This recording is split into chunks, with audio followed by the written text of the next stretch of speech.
Contextos. Muy buenas noches, amigas y amigos de nuestro programa Contextos, que se transmite todas las noches de lunes a viernes aquí en las redes del periódico Ultimátum. Arrancamos una semana bastante interesante.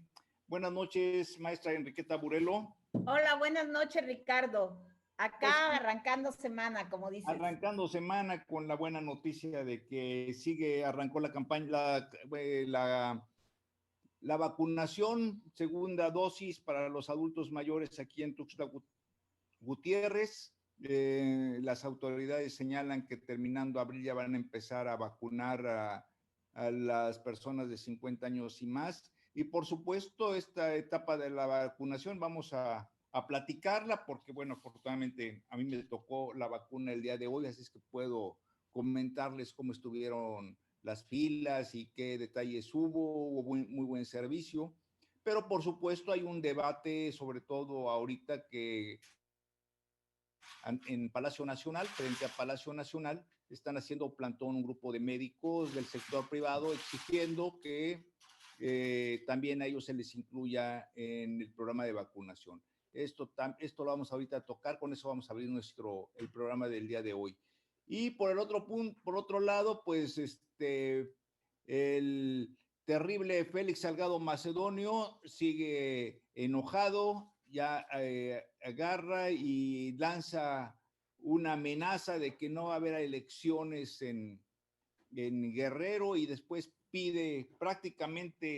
manda un mensaje contra el presidente del INE de que como que lo amenaza de que lo puede agredir. Posteriormente, según tengo la información, dijo que eso no era cierto, se desdijo de la amenaza, pero bueno, lo está haciendo y está actuando de una forma bastante violenta.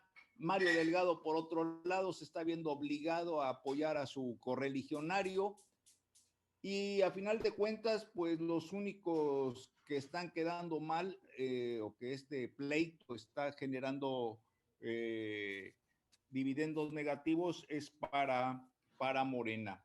Aquí en Chiapas, pues no cantan mal la situación, como dicen, no cantan mal las rancheras, empiezan a surgir las inconformidades en torno a la imposición de candidaturas. El viernes pasado, y a mí me gustaría conocer tu versión, analizamos la renuncia de José Antonio Aguilar Bodegas a la candidatura para presidente municipal en Tapachula, para diputado federal. Para diputado federal en Tapachula, alegando de que prácticamente lo estaban mandando a perder y eso no le gustó. Y al día de hoy hubo una manifestación bastante fuerte fueron las oficinas del PRI aquí en Tuxtla Gutiérrez.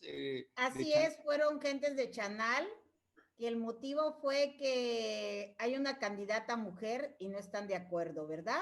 Hicieron una quema de llantas muy escandalosa, ¿no? Frente a las oficinas del PRI y rompieron algunos de los cristales del edificio nuevo donde se encuentra la presidencia del partido. Afortunadamente, creo que los trabajadores habían sido prevenidos de que este grupo se iba a presentar el día de hoy y el edificio estaba cerrado, pero eso no impidió que causaran destrozos y que el presidente del PRI, Rubén Suárez, saliera a dar un comunicado al respecto. Bueno, en lo que yo no estuve muy de acuerdo en cuanto al comunicado y que se lo comenté precisamente al presidente del PRI, ¿verdad? Fue el hecho de que señalara que ellos estaban cumpliendo con la ley al poner a una candidata mujer. Pero esto es más que cumplir con la ley, ¿verdad?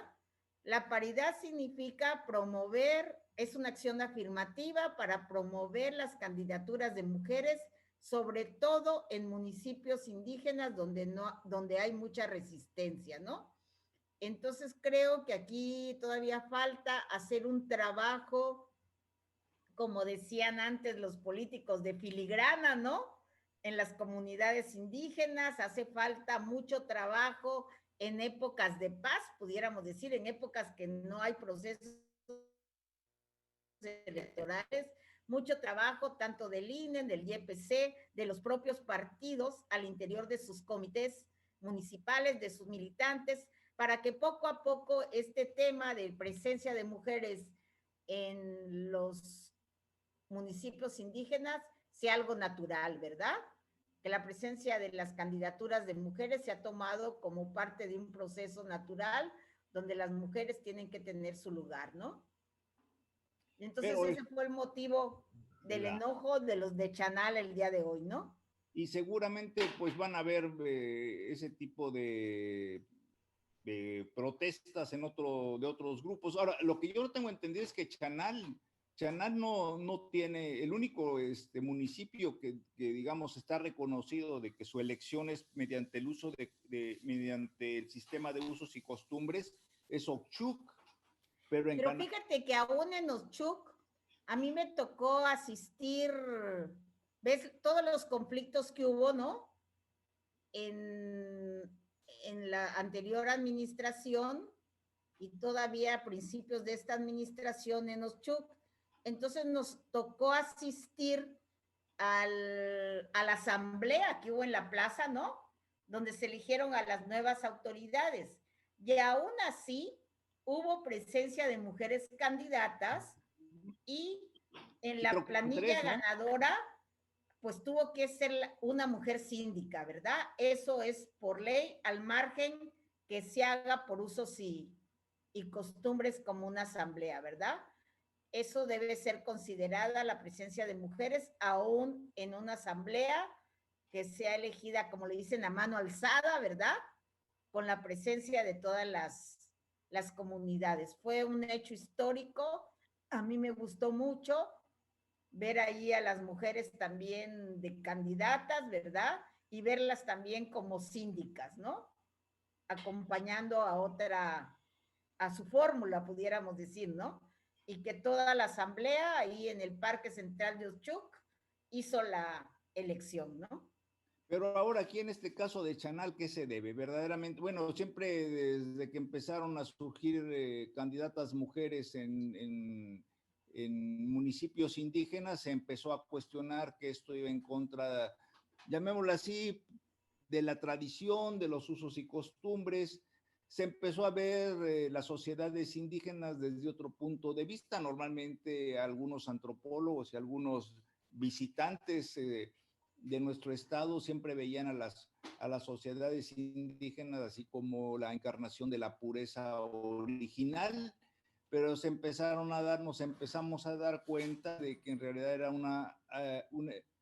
prevalece una cultura machista y en donde la mujer, pues, tradicionalmente está no solo sojuzgada, sino que estando ya en pleno siglo XXI, todavía en muchos lugares se acostumbra en los matrimonios pactados y el prácticamente vender a la mujer como si fuera un artículo doméstico al marido y eso implica que el marido tenga un poder de propiedad, en este caso sobre una persona. Temas que, digamos, existen, pero que a la luz de todo lo que implicó en su momento el movimiento zapatista, que de alguna manera la Y la ley reivindicación revolucionaria, ¿no? De las mujeres, ¿no? La como comandante que Ramona, ¿no? Y otra serie de mujeres destacadas, ¿no? como que no, como que costaba trabajo pensar que después de eso todavía íbamos a estar viendo este tipo de actitudes, pues más que tradicionales, francamente retrógradas, pero en el fondo, ¿qué están buscando en Chanal? Verdaderamente es una cuestión de usos y costumbres y que están muy enojados O porque, intereses de grupos, ¿no? y esto Sí, nada más es entre los priistas de Chanal. es de los priistas de Chanal, exactamente. Pero son Sí, por intereses caciquiles, por por intereses de intereses grupo. caciquiles y supongo también que en otros partidos se están dando estiras ya flojas en las candidaturas de mujeres a los municipios indígenas, ¿no? También hoy, fíjate que precisamente nos enteramos, el otro tema de designar candidatos o candidatas que no son indígenas en municipios Ah, indígenas. sí, Hoy totalmente. fueron retenidos, ahorita déjame informarte bien, en un municipio, fueron retenidos, la candidata y su suplente de, del partido Progresistas, Redes sociales progresistas. Redes Sociales Progresistas, y exigen por ellos la cantidad de 100,000 pesos por su rescate. No sé si a estas alturas ya se solucionó, ¿verdad? Fueron, se señala, se tuvo conocimiento por parte de la Delegación de Gobierno de las Margaritas que el día de hoy se presentó en las oficinas de la Delegación de Gobierno el sea Alfonso López López, comisariado ejidal del ejido La Libertad, para hacer entrega de un documento mediante el cual se informan que quienes son candidata propietaria, son mujeres además, propietaria y suplente del Distrito 20 local por el Partido de Redes Sociales Progresistas, fueron retenidas en la comunidad por utilizar el nombre y el sello de la comunidad sin autorización, ¿no? Y que exigían 100,000 pesos de rescate, ¿no? Entonces, no sé si este asunto ya se resolvió, pero hay muchos casos similares, tal vez no de falsificación de documentos, pero sí que han logrado, con el aval de algunos comisarios ejidales, ¿verdad? Sí. Tener ese papel que los acredita como esta cuestión de vecindad, ¿no? Que a veces te piden a los candidatos, por ejemplo, aquí en Tuxtla te piden tu documento, ¿no? Que te acredita vivir aquí en Tuxtla y ser vecino de Tuxtla, ¿no? Pues es un poquito el caso que está peleando Oxchuk, bueno, sin llegar al secuestro, pero por ejemplo, Oxchuk se recuerda que precisamente en las Margaritas fue ahí donde surgió el famoso, el denominado diputado indígena Roberto Antonio Rubio Montero, gente muy cercana al Güero Velasco del Partido Verde, y que lo pusieron ahí, dizque por ser diputado, por ser no sé por qué lo pusieron, yo creo que no había otro lugar. Fue avalado en su momento por el ejido Jerusalén, en un municipio de Tojolabal. Y bueno, no solamente estuvo ahí, como incluso se le decía de broma en las columnas, en todo, se le empezó a llamar el diputado indígena, y ahora este diputado indígena aquí como que quiere repetir en el cargo, ya le gustó, ¿no? Y otro caso también es que creo que los municipios también están protestando, los ciudadanos de estos municipios están protestando, es el de Patricia Más, que está buscando también una diputación local, y también un caso que tú creo que lo llegas a comentar, y eso también sería bueno que nos aclararas, el de esta Marta Decker en Fíjate San que en el caso Cristóbal. de Marta Decker, precisamente aquí en Ultimátum, en el otro programa que tenemos los lunes, que se llama Entre la Igualdad y la Violencia Política, precisamente le pregunté sobre su caso y ya varias compañeras de San Cristóbal me han confirmado que efectivamente Marta es hija de una señora indígena, ¿verdad? La mamá de Marta Decker es indígena y ella, aunque sus rasgos, pudiéramos decir, no son indígenas, ¿verdad? Ella sí podría, ¿cómo explicarte? Comprobar, ¿no? Comprobar su ascendencia Comprobar indígena. su ascendencia, ¿no? Así es. ¿Sí? Y por Bueno, ejemplo, también hay muchas personas que tienen mucho tiempo viviendo en una comunidad indígena, porque en un momento dado se abrió la posibilidad de que tú te asumieras como indígena. En un tiempo asumirte como indígena se suponía hablar la lengua, ¿verdad? Y una serie de requisitos, ¿no? Creo que en un momento dado se abrió más esta posibilidad de como de vivir en la comunidad por mucho tiempo, que efectivamente hay muchas personas latinas, ¿no? o Cashlanes, pudiéramos decir, que tienen mucho tiempo ya viviendo en Sinacantán, en Tenejapa, en los municipios indígenas. Entonces ellos, ¿qué será? ¿Adquirirán su vecindad indígena? ¿Cuál sería el trato, no? Que se le podría dar a una persona que ya tiene muchos años avecindado o avecindada en un municipio indígena, ¿no? Sí, está debate y bueno, y también dentro de esta misma circunstancia, pues está el pleito en Palenque, ¿no? Donde una indígena Xol, esta Crescencia Díaz, está impugnando a la prima de Andrés Manuel López Obrador, Manuela del Carmen Obrador Narváez, ¿no? Que también quiere ser diputada federal bueno, busca reelegirse como Reelección. diputada federal por Morena. En Bochil, en Bochil, una indígena, Gabriela Patistán, está impugnando a Karina Margarita del Río Centeno, también por Morena. Y bueno, lo que estamos observando es de que como que va a haber conflicto en los municipios indígenas, ¿no? Así es, yo creo que todavía el tema va a seguir porque creo que hay un periodo de tiempo, ¿no? Para hacer los acomodos todavía de planillas, ¿no? Y de candidatos y candidatas, ¿no? Pero yo creo que el INE tiene la obligación el INE y el Y el Instituto YPC, Estatal y el YPC tienen la obligación de analizar estos casos, aunque ya sabemos que tienen el tiempo en contra, pero definir si estos candidatos cumplen con los requisitos. ¿Por qué? Porque, por ejemplo, en el caso de Rubio, pues es evidente que el señor vive en Tuxtla Gutiérrez, no tiene nada que ver en las Margaritas, y todos sabemos dónde vive, así es que no podemos decir que el señor es un vecino de viejo allá en la zona Tojolabal. Es una verdadera tomada de pelo. Entonces, pues tienen que hacer algo al respecto, me imagino.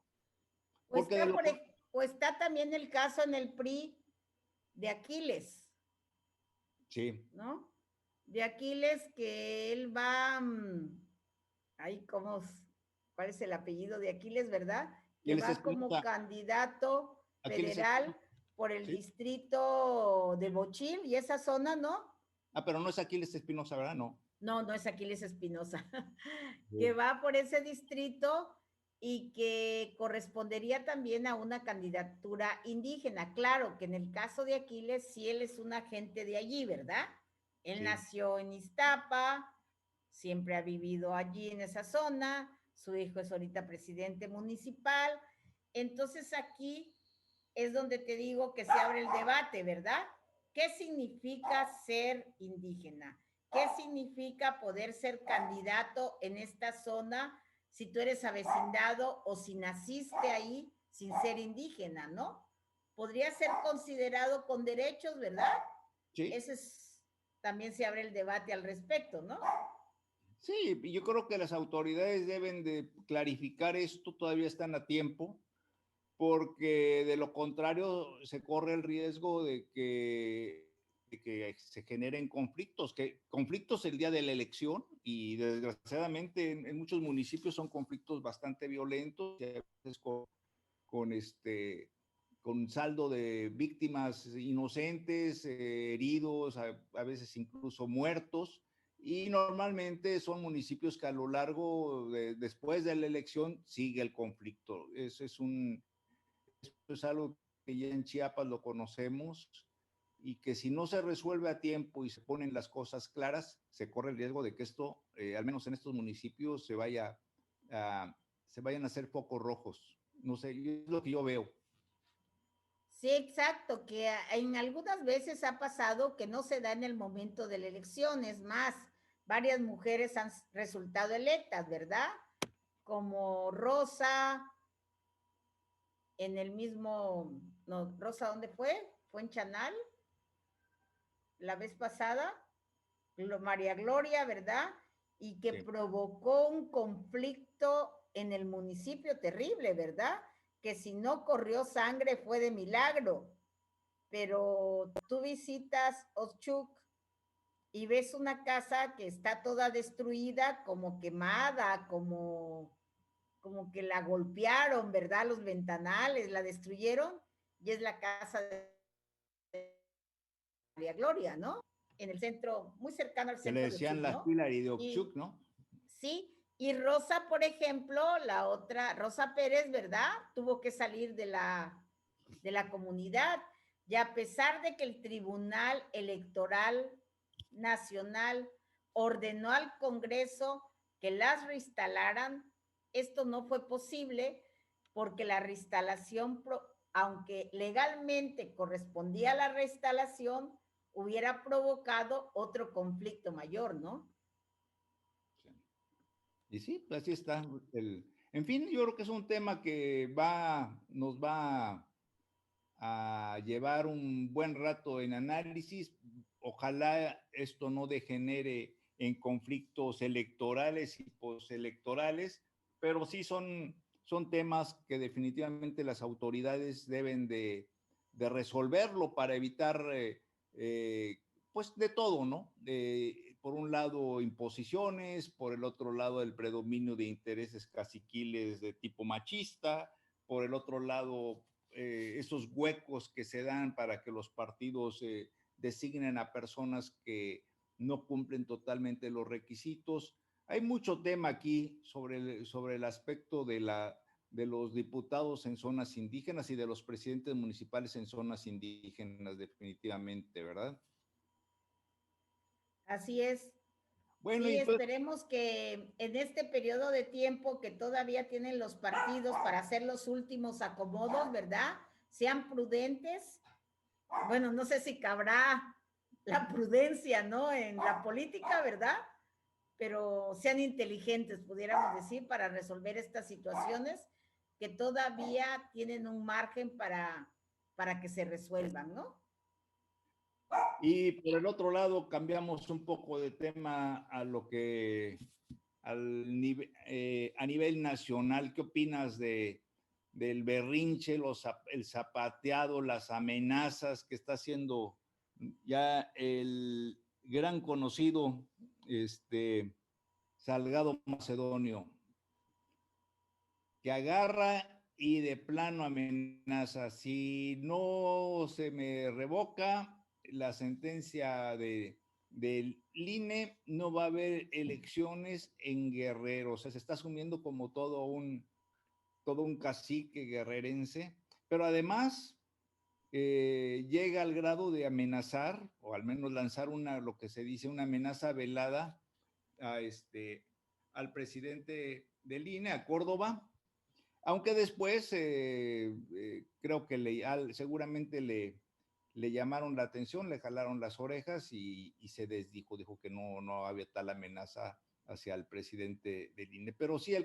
creo que el caso Salgado Macedonio está enturbiando demasiado este proceso electoral para, Ah, para perjuicio de todos, no solamente para Morena. claro, no solo el problema de Morena, sino que ves que salió la secretaria de Gobernación, Olga Cordero, para darles un jalón de orejas tanto al INE como a Macedonio, ¿verdad? Porque ha llegado un momento de crispación tal, ¿verdad? Que que pareciera que el INE no está cumpliendo con su papel, cuando creo que el INE está cumpliendo con su papel en el caso de Macedonio y en otros casos, ¿verdad? Y se está señalando al INE como que si estuviera siendo un ente, ¿verdad? Una institución que no favorece a la democracia, cuando creo que Macedonio tiene todos los requisitos, reúne todos los requisitos para no ser candidato de Guerrero, ¿no? Y porque además provocó una división interna en Morena, ¿verdad? Provocó tanto de la sociedad civil, pero también de las mujeres de Morena, provocó una reacción en contra, ¿no?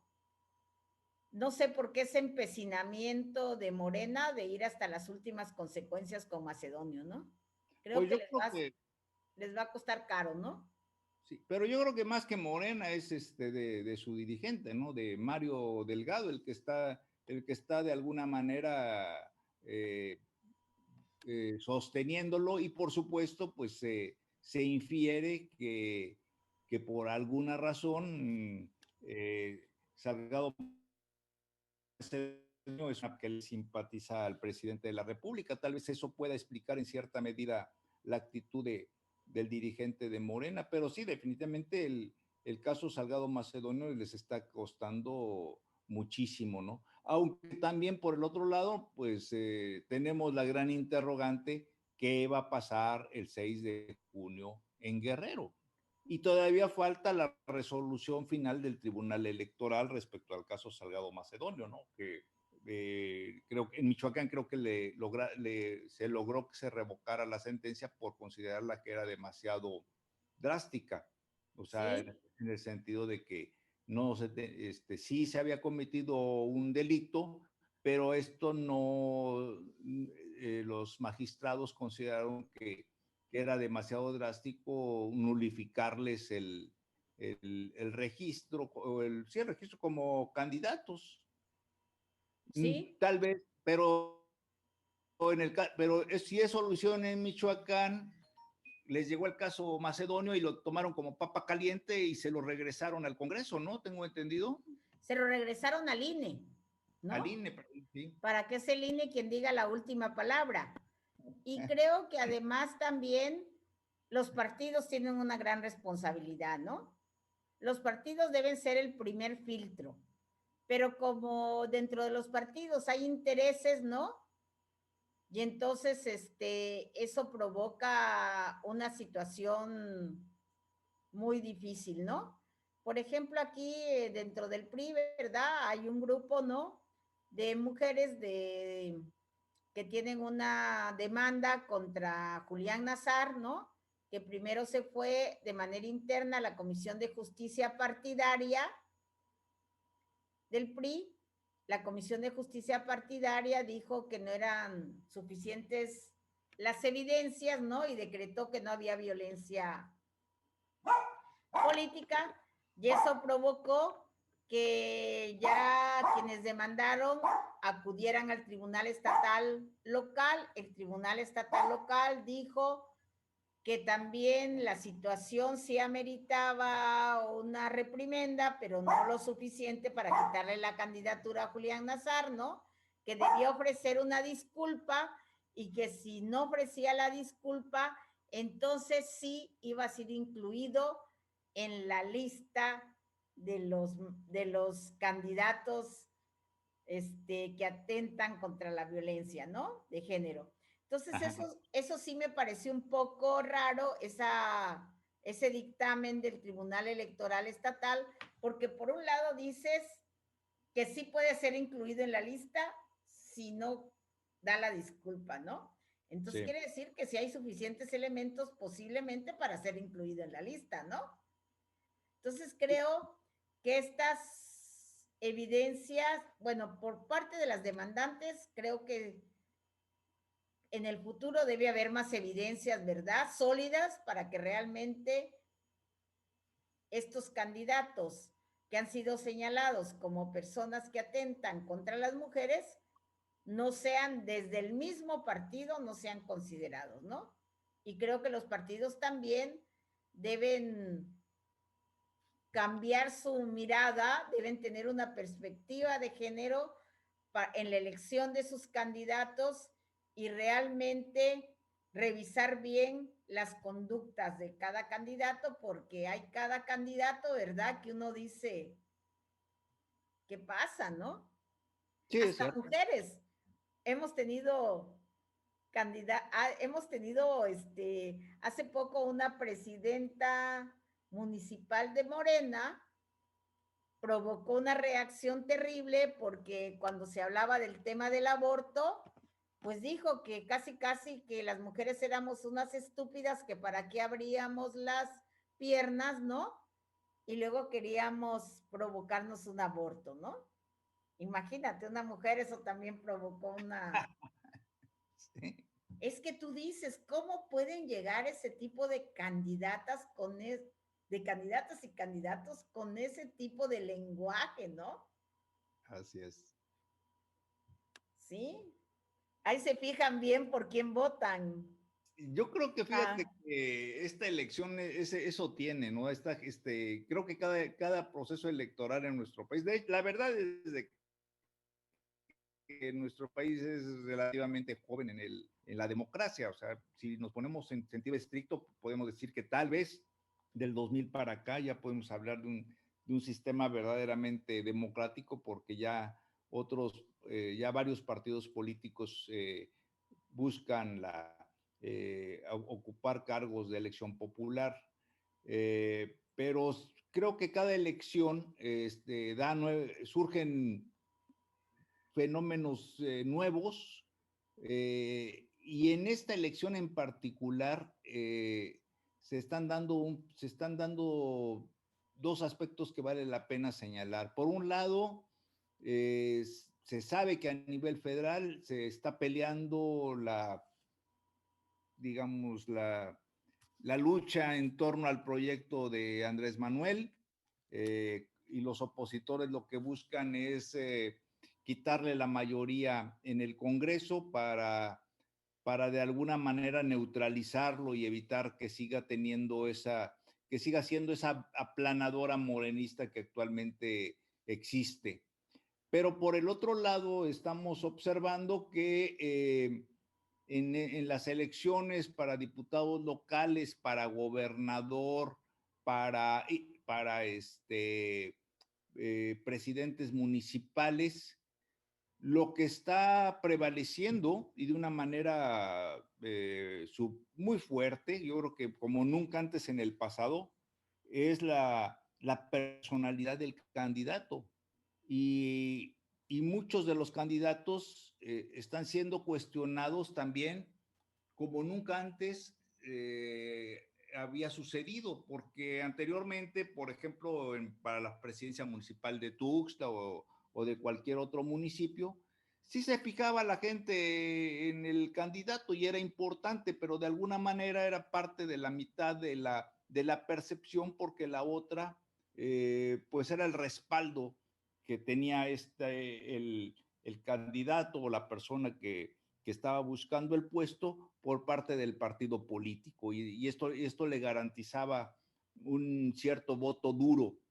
Pero ahorita estamos observando que eso ya no se está dando. Ahorita la figura que va a determinar, o al menos eso lo pensamos, creemos que puede ocurrir, el triunfo o el fracaso de un candidato hacia un cargo, es su propia personalidad. El candidato se está convirtiendo en el elemento que puede llevar al triunfo o al fracaso un proyecto político.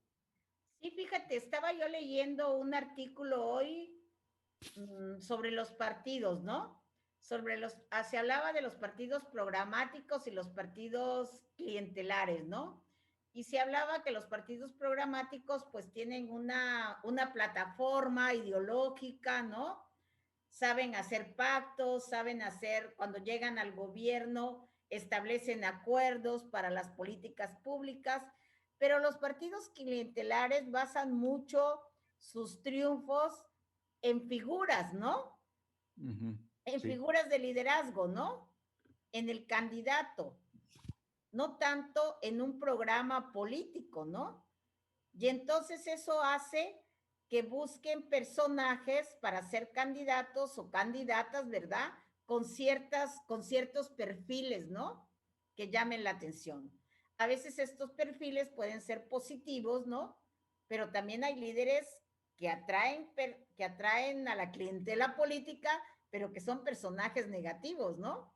Y es lo que está ocurriendo ahorita ya si nos ponemos a analizar las listas, que bueno, eso lo podemos dejar para el resto en los próximos programas, lo podemos irnos municipio por municipio, sería muy interesante ver los perfiles de cada candidato, pero sí, los candidatos son personajes que tienen atrás un pasado nada glorioso y que en un momento determinado pueden determinar que un partido fuerte, llámese en este caso Morena, pierda la elección municipal o pierda la elección hacia el Congreso porque se equivocaron a la hora de designar a su candidato, ¿verdad? Eso es lo que puedo, y lo mismo puede ocurrir con el Partido Acción Nacional o con el PRI. Bueno, o en otro caso, Morena puede pensar que la marca es suficiente, ¿no? Que la marca de Morena puede transformar transformar a un candidato X o candidata X en Sí, ganador, pero a ¿no? veces pasa de que el candidato tiene ¿No? tiene un pasado que ni siquiera la marca lo salva. Es un fenómeno que no se había presentado antes. A mí me llama muchísimo la atención. Sí, efectivamente, Es muy peculiar este proceso sí, electoral, ¿no? Una serie de totalmente. elementos para hacer una investigación más a fondo, ¿no? Tiene elementos muy novedosos, muy interesantes y bueno, nos va a dar bastantes sorpresas. Yo creo que después del 6 de junio vamos a decir, bueno, esto no era lo que nos esperábamos. Va a ser bastante interesante, pero bueno, ojalá que sea para el bien del Estado, para el bien del país. Y bueno, para cerrar, déjame comentarte que el día de hoy en la tarde acudí puntualmente como lo demanda la Secretaría de Salud y me corresponde como adulto mayor en la cartilla de vacunación a ponerme la vacuna. Aquí a mí me tocó en el domo de Cañahueca. Fui con mi esposa, con una tía, los tres adultos mayores y muy rápido, o sea, muy eficiente. Me dio un poco de risa porque ahora llegan las enfermeras y lo primero que te hacen es de que te ponen enfrente la jeringa con la vacuna y dice, fíjese bien que la vacuna tiene ahí líquido para evitar de que vaya a repetirse lo de la jeringa de aire. Y como siempre, al menos aquí en Chiapas, bastante rápido, aunque hubo casos curiosísimos. O sea, ya ves que desde el domingo se anunció, incluso creo que desde el sábado se anunció que este lunes iba a arrancar aquí en Tuxtla Gutiérrez lo que era la aplicación de la segunda dosis de la vacuna anti-COVID. Se señaló que había vacunas para toda la gente. Cuando se aplicó la primera vacuna en Tuxtla, incluso se, se extendió la vacunación, no sé si a un día o 2 días más para que se pudieran vacunar todas las personas adultos mayores, pero aún así hubo algunas personas hubo un señor y eso creo que lo sacaron en las noticias a nivel nacional, que se quedó desde el domingo a las 3 de la tarde, y un adulto mayor, para pernoctar ahí en Cañahueca y pues ser de los primeros en la fila para ponerse la vacuna, ¿no? Parte del anecdotario, pero definitivamente no hay necesidad para eso. Y pues sigue el debate, ¿no? Otros municipios que están todavía sin recibir la primera dosis, y hay otros que ya tuvieron la primera dosis, pero que no ven para cuándo se les pueda aplicar la segunda dosis. A nivel estatal se anuncia que terminando abril, ya para mayo va a empezar la vacunación de las personas mayores de 50 años y esto en medio de la rebelión de los médicos particulares que también están exigiendo que se les vacune, como a los médicos de las unidades anti-COVID, porque ellos también en muchas ocasiones están en contacto con personas infectadas. Ese es el panorama que tenemos de las vacunas. ¿Tú cómo lo percibes? ¿Qué tal?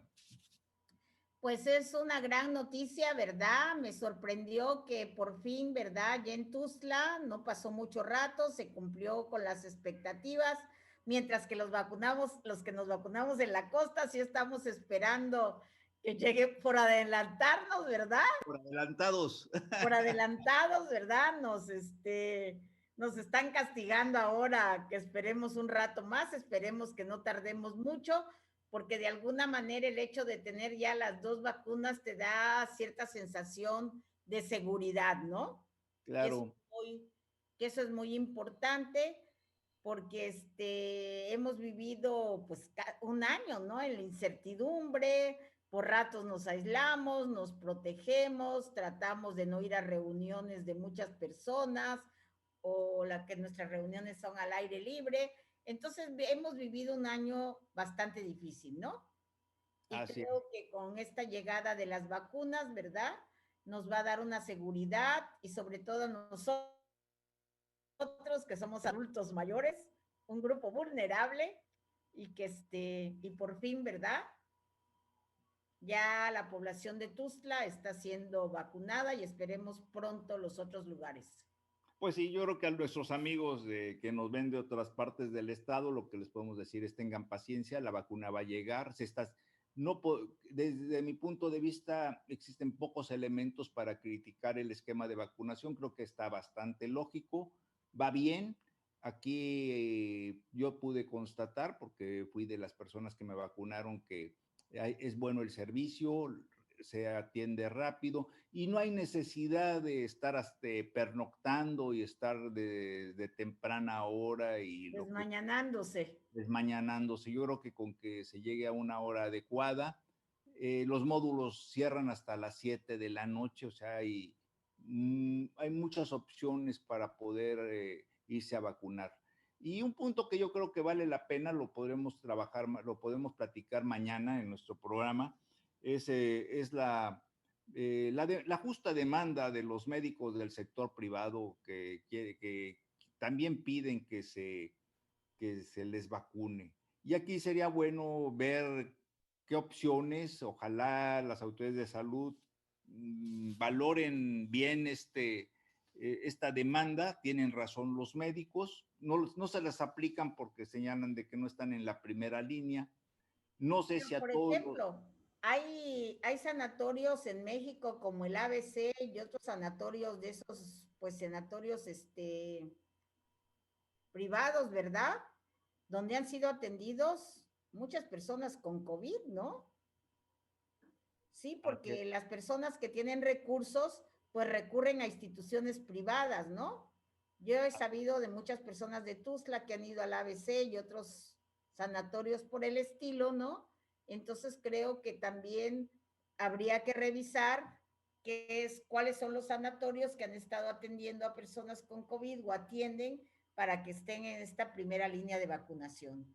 Pues, ¿qué te parece, Keta, si el día de mañana abrimos nuestro programa analizando este debate que hay en torno de las vacunas hacia el personal médico? También hay que ver si se ha vacunado a todo el personal médico del sector público, nada más a los que se llama, como se dice, están en la primera línea de batalla, y que contrasta por el otro lado con el anuncio de que se quiere adelantar la vacunación de los maestros, concretamente maestros de la CENTE. Para iniciar las clases. Para iniciar las clases, pero esto, a diferencia de los médicos, a los maestros de la CENTE les tiene totalmente sin cuidado porque no tienen la mínima intención de regresar a las aulas por el momento. En fin, yo creo que es un tema interesante que mañana podemos analizar con más analizarlo. Se me hace bastante amplio, con muchos claroscuros, y que nos va a dar un poco la perspectiva sobre cómo va a desarrollarse la campaña de vacunación una vez que terminen con nosotros los privilegiados adultos mayores. Bueno, Keta, pues muchas gracias a nuestras amigas y amigos que nos siguen en este programa. Los invitamos a que también nos acompañen el día de mañana. Keta, muchas gracias por acompañarme en esta emisión. Pues buenas noches, Ricardo, y nos vemos mañana. Hasta mañana, que descansen. Buenas noches. Hasta luego.